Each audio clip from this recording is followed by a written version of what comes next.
with another disease. I'll tell you firsthand. My father, when he was under 10, I think he was 7, got hit by a car. Oh. Was in the hospital for a very long time. Had a brain injury. To a point where my grandmother almost lost probably almost all her hair because of the stress. He, since 1984, has been diagnosed with MS. He has now been in a wheelchair since pretty much 2004, and as far as we know, it was MS. MS is very much a neurological disease, a chronic progressive disease that can only decrease. And it's a matter of the myelin that covers the triggers in the brain, sending messages down, and when that disintegrates, it just sporadically sends messages. So that's where he gets his twitching and everything like that. Are you saying there might be a correlation to the accident? Could there be a correlation to the accident? Could it be a corration because of the damage that was done to the brain?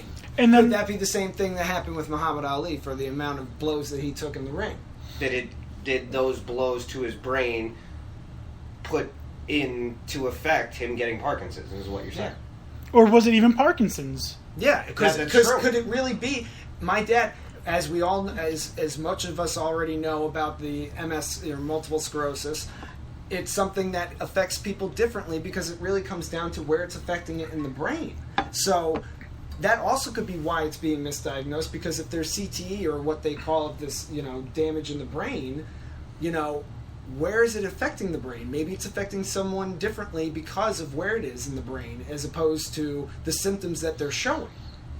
Right. No, I completely agree. I think this is why this is such an important topic, that as much as football wanted to keep this under and, for the lack of a better term, ignore its existence for a long time, and we have to also accept that this is relatively new, because it was 2002 that it was discovered. I was just going to bring that up, because we're talking about these diseases like Parkinson's, which has been around for a long time. Michael J. Fox has had Parkinson's forever. Muhammad Ali was believed now. I don't want to say believed. He has Parkinson's disease, is what it's labeled as. Many believe Hitler had Parkinson's disease, and that goes back, 90 years to when he developed the Parkinson's, if that is actually what it was.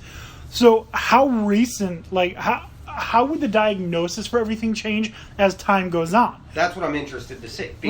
Because there's also advancements that's been made in the short period of time. We're talking about a 15-year period. Now, for CTE, originally, it's only been able to be determined after death, post-mortem, because they have to extract the brain. Right.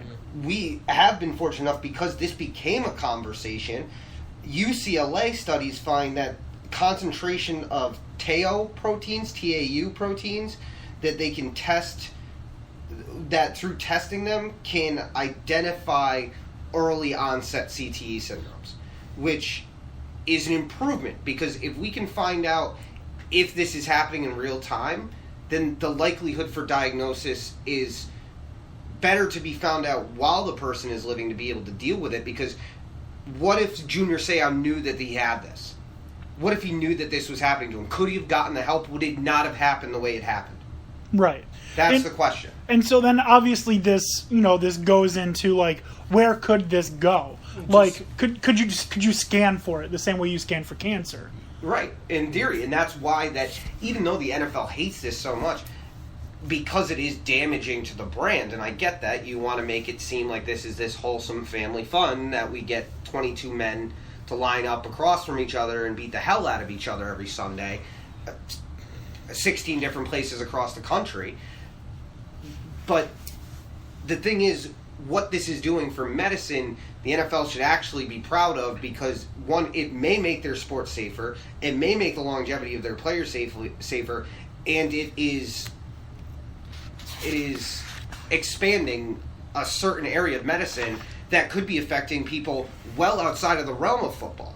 I want to touch back on that in just a minute, because I'm pretty sure you're stealing my notes. Yeah. But Dan Beebe, what were you trying to say before we cut you off? I was going to add on to that. NFL, they just added another $100 million to the study to kind of get a grasp on it. Yeah. Yeah. They in 2016 they committed another $100 million to the $100 million already pledged to research CTE. Now, that being said, the NFL is a little funny because they have approval of where those funds are spent. Exactly. Which is not necessarily medical research as it is trying to fund someone that will support your argument. Right, because Roger Goodell, and I'm just going to skip the point that I had because you both just attacked it. So we're not going to beat that dead horse.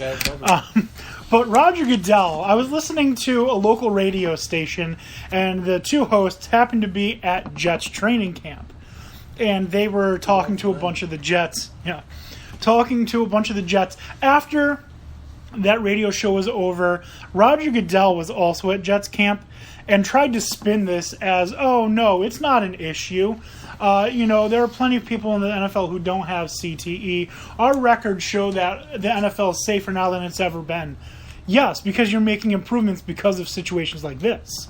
Agreed. That's the same reason why, that's the same reason why cars started putting seat belts and airbags in. Oh, there's no problem. Our cars are safe. We got seat belts and airbags. No, you have them because people died. Car companies used to think that windshield wipers were a distraction and a danger before they put them in and required them on every car. So times change. Exactly. The one thing with the NFL that always gets me is their inability to call a spade, to just accept what the fact of the situation is, maybe own up to it or accept the reality of the situation and be more forthcoming with your fans. Don't say it's not an issue when it clearly is. I mean, look at the one thing I was going to ask you, and this kind of leads into here, is Goodell talking about it not being an issue. Well, if it's not an issue, then why are we seeing some drastic things that we haven't seen since this has come out? Like 34 players have retired under the age of 40 in the last 2 years. That's a very high number in comparison to what it was before. Because usually it would be about 12 to 15. Right, but on top of that, high school players in high school. Now, mind you, this is from the National Federation of State High School Associations. It's like 20%, right? 61 new schools added football, but high school player numbers in football dropped by 25,901 across the country of people playing football. Do you think those numbers are increasing as a result of the CTE? I think it's a couple of reasons. I think there's been this trend going on, especially by a lot of parents who aren't fans of their kids playing tackle football. There's a disturbing number of people who think that football shouldn't be played until college. Like, you can just take these kids who are full-grown adults now and throw them in and say, here you go, play. You're old enough now. You're physically capable now. But they haven't learned the proper footwork. They haven't learned the proper tackling technique. They don't know how to throw a football properly. They're going to tear their shoulders apart. Yeah, but they played Madden and they watched it on TV. Listen. That'll do it. There you go. Listen, that's Madden's so help cute. Me God, if we get to the day where we're watching kids play video games instead of actual games. We already watch it. What do you No, Yes. I'm talking about like football games. Yes, They do. the Madden Challenge. It's not on my Sunday. They haven't removed the game You for me. might not be watching it, but there are people that do. What is it, PewDiePie? Is that what his name is? The guy who plays video games on YouTube? They have And it on ESPN. Esports. I understand. Halo is an X game sport now. We I have have to we accept have a this. we have a friend that we used to work with who literally bought a ticket to go to Madison Square Garden to watch esports. Yeah, he did. Yeah, that's true. Oh my God, this is so off topic. But you know the Ocho was on today. Yes, it was on ESPNU. Yeah. Okay. Yep. No, that was not off topic. That was perfectly You got to- welcome onto the stage. You got to watch. No, I'm not even kidding. I tuned in for a few minutes. You got to watch ESPN broadcast cornhole. I heard about that. I heard about frisbee golf championship. Yeah. Oh, man. I wanted to hear about. There was a dodgeball with trampolines. What? Yup. That's fantastic. Anyways, getting back to CTE, because we want to bring this down because we're having too much fun right now. Yeah. Yes, I do think that there's a disturbing trend in especially younger people who aren't able to play football because of whatever reason. Oh, we have ourselves a visitor. Intruder! We welcome in Dan O'Shea. Dan, how you doing? Great. All right, we're rock. talking about CTE at the moment. Tony just brought up a number. What was that number of people who are of decrease in football? From the National Federation of State High School Association. They added 61 new schools, had new programs added for football.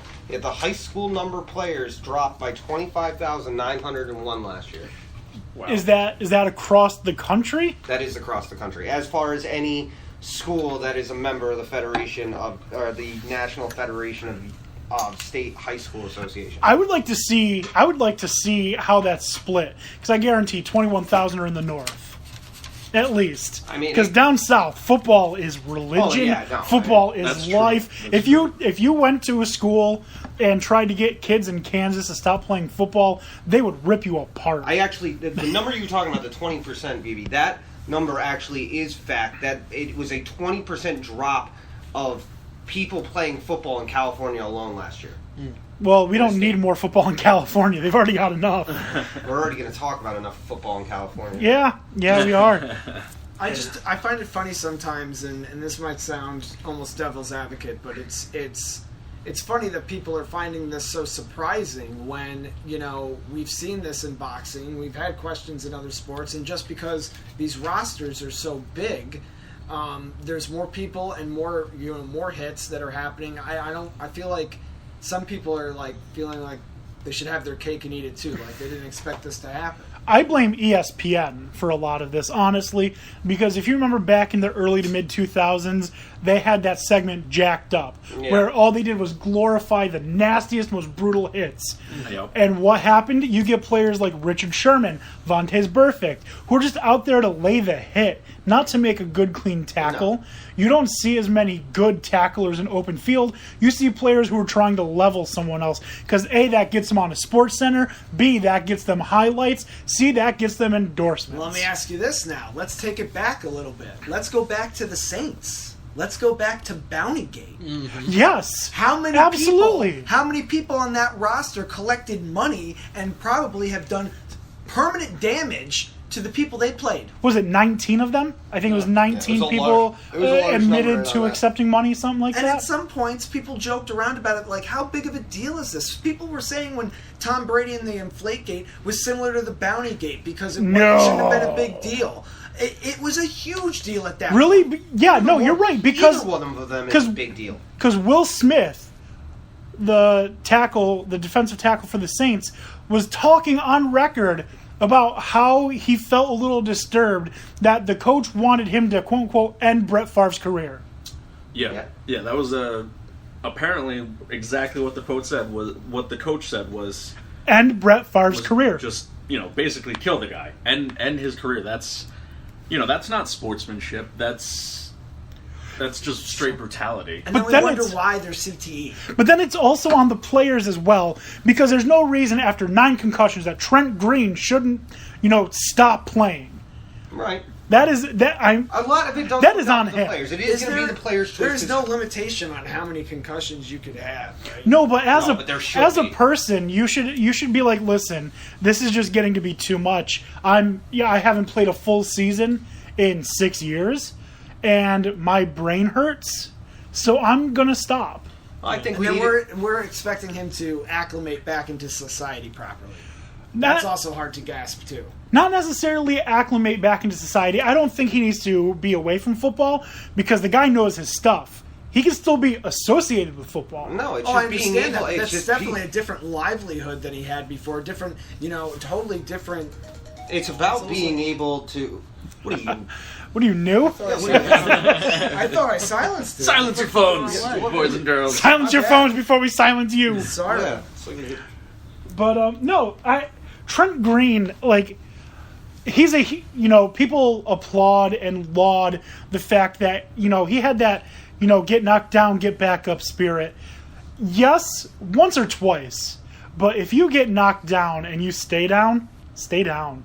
Mm-hmm. Stay down. It's football. Is it worth it? Is it really worth it to go through your 9th concussion? To be carted off the field because you were hit so bad in the head that you had such a bad headache that you couldn't stand up? Is it worth it? At that point, that's when I say no. Well, a lot of it is on the athletes because they're going to have to be the ones that are dealing with this in the long term, and they've got to be concerned about their own health going forward after football's done, because not everybody's going to certainly the majority of people are not going to be playing until 40 like Tom Brady. That's not the case. Well, he even a few days ago they were talking that he wouldn't. He